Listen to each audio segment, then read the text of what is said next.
ഭൂമിയിൽ ഒരു ചന്ദ്രക്കല, ആ ചന്ദ്രക്കലയ്ക്ക് ഒരു റെക്കോർഡും കൂടി കിട്ടിയാലോ? വെറും റെക്കോർഡല്ല, ഗിന്നസ് വേൾഡ് റെക്കോർഡ്. ഇതിൻ്റെ ഹൈറ്റ് എന്ന് പറയുന്നത് 15 മീറ്ററാണ്. ഇത് നിർമ്മിച്ചത് അൽ അറേബ്യ എന്നുള്ള കമ്പനിയും അൽക്കൂത്തും കൂടി ചേർന്നിട്ടാണ്.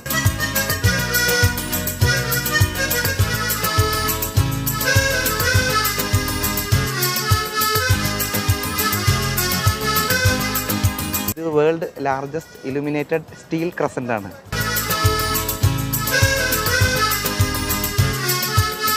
മാനത്തെ ചന്ദ്രനൊത്തൊരു മണിമാളിക കെട്ടും ഞാൻ, അറബിപ്പൊന്നൂതിയുരുക്കി അറവാതിൽ പണിയും ഞാൻ. ഇത് സ്ഥിതി ചെയ്യുന്നത് കുവൈറ്റിലെ അൽക്കൂത്ത് മാളിൻ്റെ അടുത്താണ്. നിങ്ങൾക്ക് എല്ലാവർക്കും ഇതിവിടെ വന്ന് കണ്ട് ആസ്വദിക്കാവുന്നതാണ്. അപ്പോൾ ഇനി അമ്പിളി മാമനെ കാണാണ്ട് ആരും മാമുണ്ണാണ്ടിരിക്കണ്ട.